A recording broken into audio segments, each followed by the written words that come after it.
Assalamualaikum warahmatullahi wabarakatuh. Salam sejahtera bagi kita semua. Om Swastiastu, Namo Buddhaya, salam kebajikan. Halo, selamat pagi Bapak Ibu guru hebat di seluruh Nusantara. Perkenalkan, nama saya Novi Herawati. Kali ini saya akan membagikan video pengimbasan saya pada seri Semangat Guru Kemampuan Non-Teknis dalam Adaptasi Teknologi. Apa saja yang dibahas?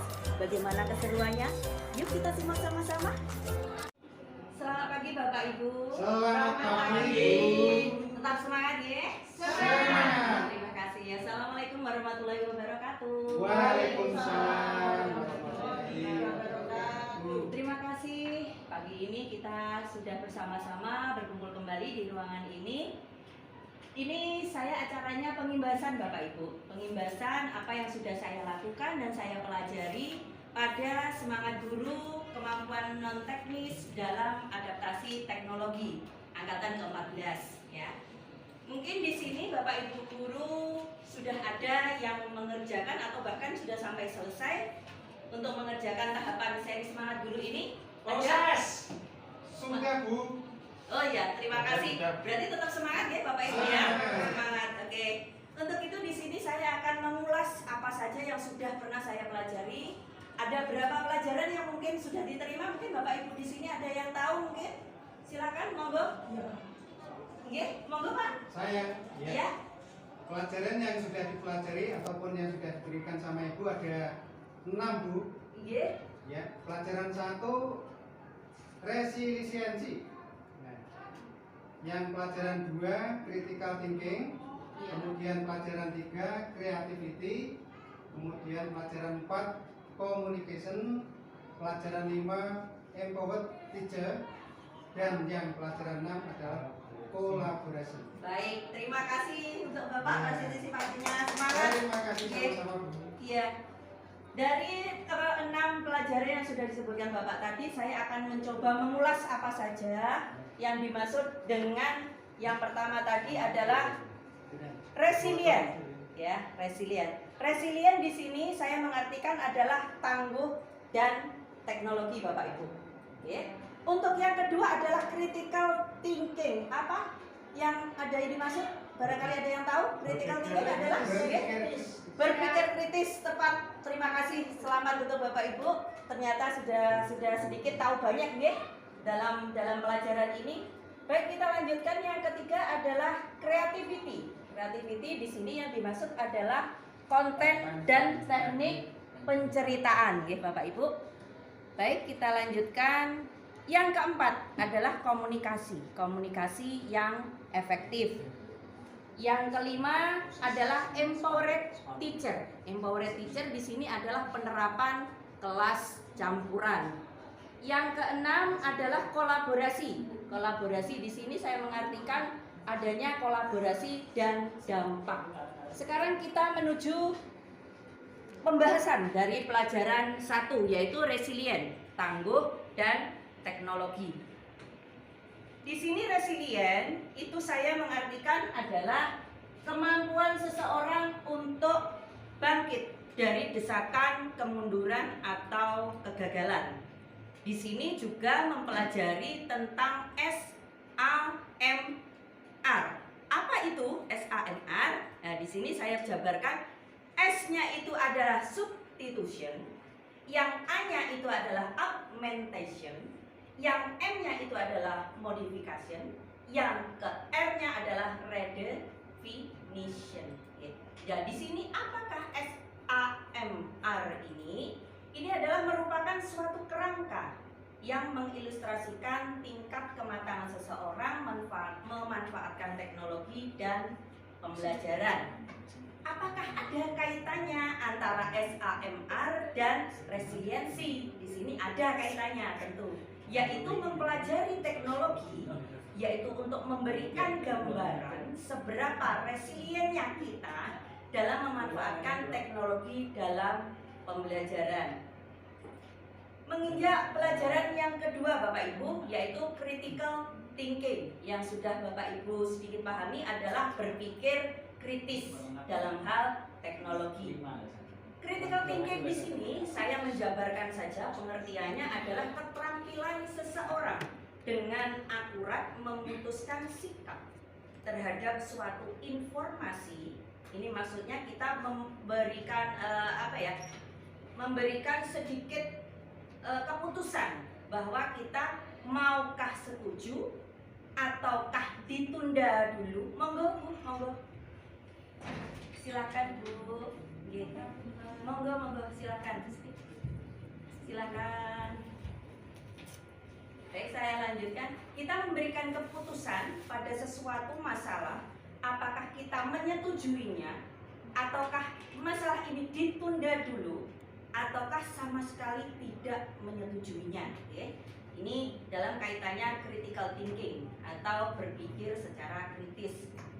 Prakteknya berpikir kritis ini terdiri dari dua komponen, yaitu observasi dan insight. Lanjut ke pelajaran ketiga, yaitu creativity. Di sini saya mengulas bahwa creativity ini menyangkut konten dan teknik penceritaan.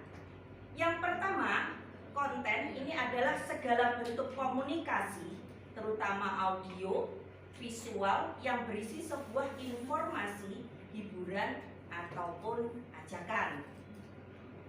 Kemampuan bercerita itu adalah kesanggupan atau kekuatan yang dimiliki individu untuk menyampaikan gagasan atau ide secara lisan ataupun tulisan yang mengisahkan tentang perbuatan, pengalaman, ataupun kejadian. Ada tiga tahapan yang dikelompokkan dalam pelajaran 3 ini tentang pembuatan konten. 3 tahapan ini, yang pertama adalah membuat rencana dulu, yang keduanya adalah mengeksekusinya rencana atau melaksanakan, yang ketiga adalah memasarkan atau memviralkan kalau bahasa sekarang ya Bapak Ibu. Lanjut ke pelajaran berikutnya, yaitu pelajaran 4 tentang komunikasi. Di sini saya mengartikan bahwa komunikasi yang efektif. Komunikasi yang efektif ini saya artikan proses pertukaran ide atau pemikiran, pengetahuan dan informasi yang disajikan dengan cara yang paling dipahami oleh penerima sehingga tujuan atau niat terpenuhi dengan sebaik mungkin. Jadi kita sama-sama mengerti antara yang menyampaikan berita dan yang menerima berita. Komunikasi efektif itu saya kelompokkan menyangkut keterampilan seperti verbal dan non-verbal. Mendengar dengan penuh perhatian, kemampuan untuk memahami dan mengendalikan emosi dan stres. Ya, ini untuk pelajaran 4 tentang komunikasi atau komunikasi yang efektif. Pelajaran yang kelima yang sudah saya pelajari dari seri Semangat Guru, yaitu Empowered Teacher atau penerapan kelas campuran. Saya mengartikan kelas campuran di pelajaran kelima ini yaitu kelas yang menerapkan pembelajaran campuran sehingga murid mendapatkan pengalaman pembelajaran secara optimal. Ada 4 ciri Bapak Ibu untuk kelas campuran ini. Yang pertama, pembelajaran asinkron, memungkinkan murid merdeka mengatur waktu, tempat, alur, dan tempo belajar. Ini untuk pembelajaran asinkron. Yang keduanya, pembelajaran asinkron dengan pendampingan guru pada suatu waktu dengan moda belajar tertentu, bisa daring ataupun luring. Yang ketiga adalah menghubungkan beragam modalitas program atau mata pelajaran menjadi suatu pengalaman belajar yang terintegrasi.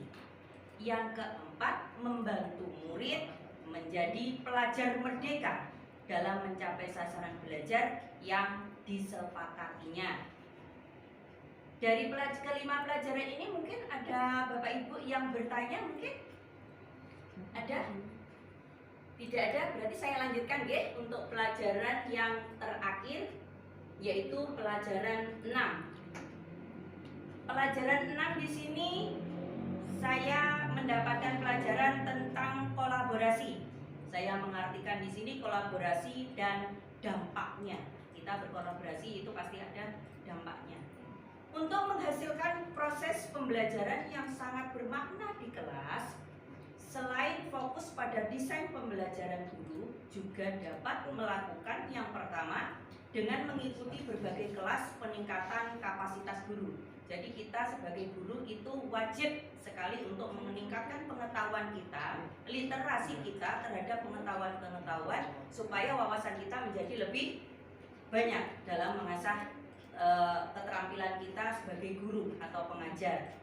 Yang kedua, membangun komunikasi aktif dengan orang tua siswa. Ini kolaborasi antara guru dan orang tua siswa. Keterkaitan antara pihak sekolah dengan wali murid. Yang ketiga, aktif di komunitas atau perkumpulan sesama pengajar. Kalau kita sebagai guru ada perkumpulannya pengajar. Sering disebut apa Bapak Ibu mungkin yang tahu? MGMP Bapak Ibu ya. Pasti semua di sini Bapak Ibu tahu dan mempunyai kelompok pengajar. Nah, sekian Bapak Ibu dari ke-6 pelajaran yang sudah saya ikuti.